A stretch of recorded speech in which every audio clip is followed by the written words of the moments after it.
We are surrounded by an array of fantastic gadgetry, incredible devices and awesome gizmos. But very few people can take this stunning technology, review, analyze and give a credible opinion.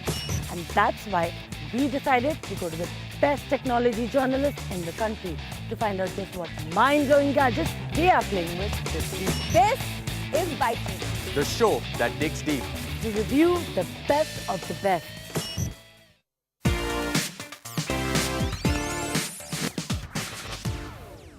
I'm on my way to PK Roy's house. Now, PKR, as he's all known to us, is a man of passion. Passion for tech, passion for food, and passion for passion itself. Today, we've asked him to review the biggest device featured on any tech show. And when I say big, I mean really, really big. His house. That's because his house is unique, it's special, and it's one of a kind in the country. I'm going to let PKR take over from here.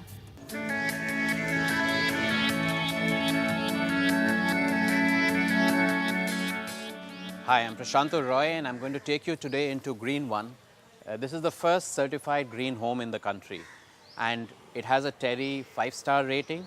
This took a lot of time to do, over 2 to 3 years, but at the end of it, it's the first green home, and what we hope to show you today is the things that you can do, maybe not go all the way to a 5-star rating, but do some things to make your home green. So let's go inside Green One.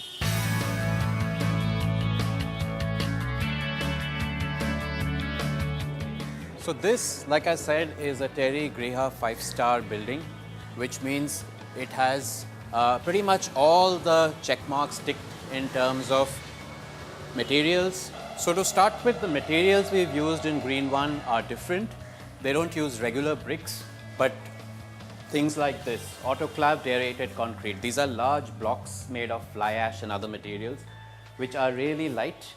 And of course, they don't use as much energy to make as regular bricks. The inner walls are made of fly ash bricks.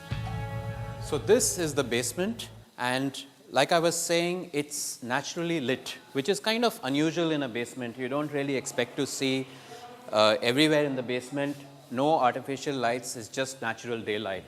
And to do that, we've actually used the Architects Design Consortium. They've used extensive shafts at the back, at the side, to allow all this light to go in.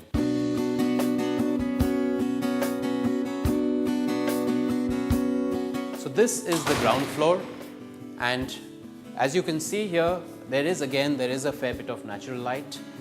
Whatever we're running off, the other lights in the house there, everything here is LED.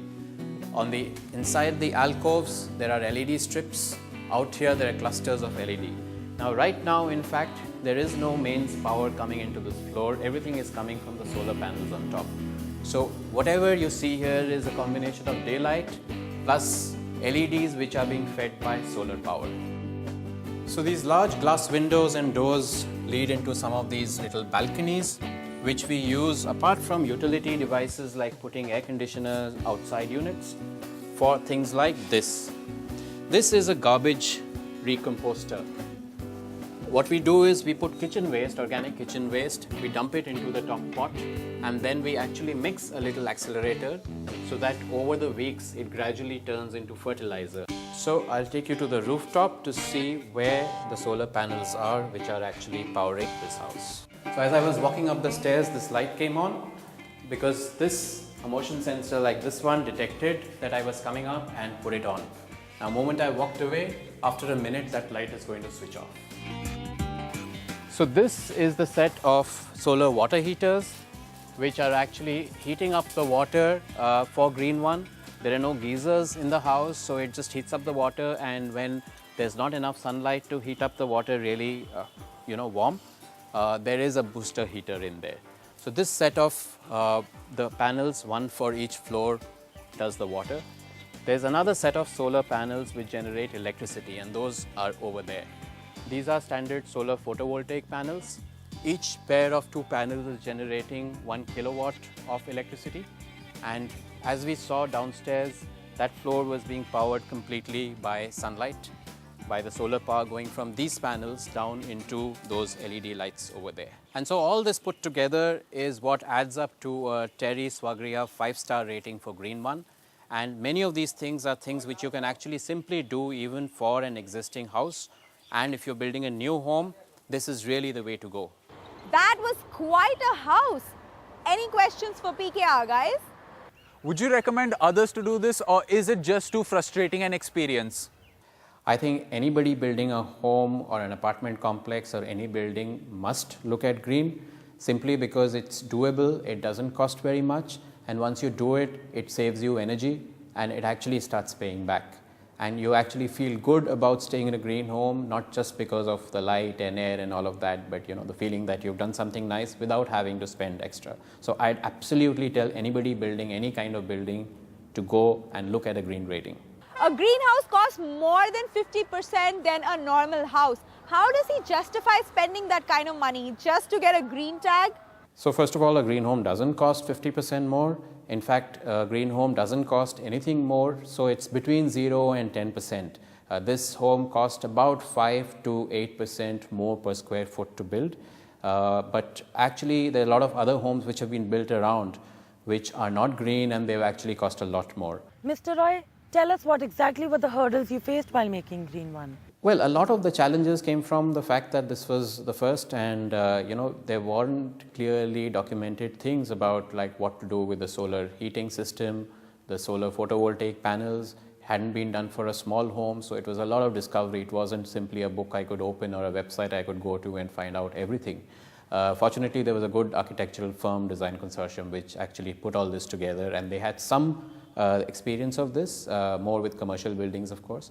And we had Terry. Terry, a lot of information and support came from Terry, which is also the agency that audits this green home. That's all I have pretty much for this week. Sameer, what do you have for us? A lot actually. My beat this time around takes me into the X-Men universe. Not the comic books, not the movies, but phones. Nokia has made its most aggressive controversial headline to date. Nokia, with its Windows-based Lumia smartphones, has been bought by Microsoft and has announced 3 smartphones based on, wait for it, Android. Yes, the phones have made quite a hype, but are they any good? We got super blogger and smartphone expert Clinton Jeff to find out.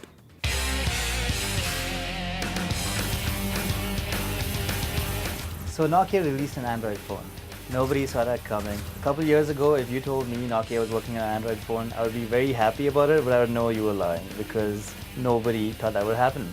A lot of people wanted a Nokia phone for many, many reasons. One of them being the build quality and a couple other Nokia-related features. And this time around, that's just what we have. Nokia announced the Nokia X a couple weeks ago, and it's an Android phone, but it doesn't exactly look like what you'd expect an Android phone to be. Let's start with what you get with the phone. With the box, you get the usual Nokia blue color box. You get a charger, and you get a very, very bright orangish red headset. Let's move on to the design. Nokia's always been known for design, and that's just exactly what we have over here. They have really high quality design and very solid build quality as well. A really nice polycarbonate shell that actually can be removed, so you can remove this shell out over here. You get access to both the SIM card slots inside and a micro SD card slot as well. So in terms of design, yes, it is a very solid phone. It looks really cool. The colors are really bright. It has very minimal ports around it. No camera key, because I don't think Nokia wanted to focus on the camera with this phone. But all in all, in terms of design, it's a really good looking phone. So let's talk about hardware. This is a dual core phone with Android running on top of it. As a result, the UI is pretty okay. It's a little bit laggy. You can see instances of lag move in here and there because it is a heavy UI that's already on top of Android at this point. Usually with Android, you see a home screen, you see a drop-down notification bar, you see a list of apps. Over here, you kind of have a UI that's a mashup between Windows Phone and Nokia's Asha UI. It's very tile-based, as you can see, and you have these groups of tiles that you can put anywhere. You can also install a widget right here on this home screen, but the UI is completely different from anything you've seen before. The thing though is that there is no multitasking list, so you can't really get to a list of apps that are running at the same time. There's only one app running at one time, which means 512 MB of RAM is pretty okay in that scenario. The UI is a little complicated for people who are used to Android. If you've never used an Android phone before, this actually might be a little simple. maybe it's a good thing that there's only one button below, and the only real function of that button is to go back. You long press the button, it'll exit any app that you're in. So the camera is a 3 megapixel camera, fixed focus like I said. There's also no flash, which means at night you won't be able to take any pictures at all. In terms of call quality, this is a Nokia phone, so in terms of call quality, it's really good. Battery life, it is an Android phone. You can get about a day's worth of usage out of it, but don't expect more. If it's a heavy day, if you're doing a lot of things on this phone, you might have to charge it by early evening-ish. So to conclude, the Nokia X is an interesting phone. It's nothing like any Android phone you've ever seen before, so don't go into this purchase thinking you're buying an Android phone. Sure, you get the advantages of an Android phone, but you do have to get used to a completely different UI. But you do get access to all the Android apps that are out there at this price range, along with decent build quality that can survive a couple drops. This might be a real value for money phone in the end. So based on all of that, I give it about 7.5. To improve the Nokia X, I think Nokia should focus on the camera just a little bit more, because the fixed focus camera is okay. You can't get really decent shots. At this price range, I know that there are some phones out there which have a slightly better camera. At least they can focus. But all in all, the Nokia X is promising going forward.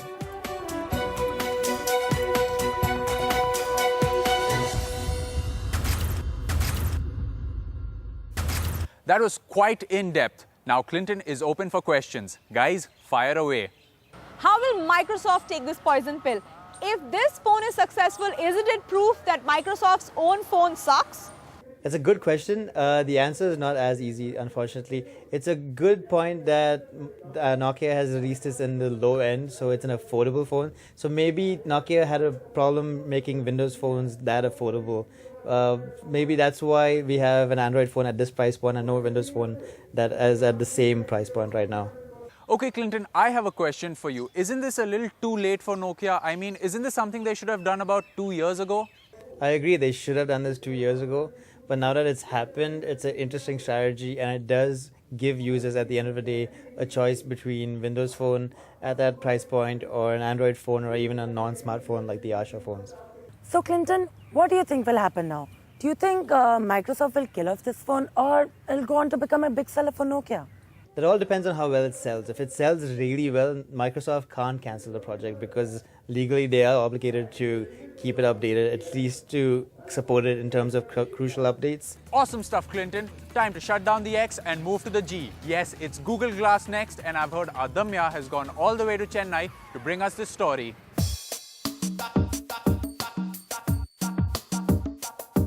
Probably one of the first time I'm going to be seeing a really cool demo of Google Glass, and I'm going to be telling you what are the cool things you can do with Google Glass.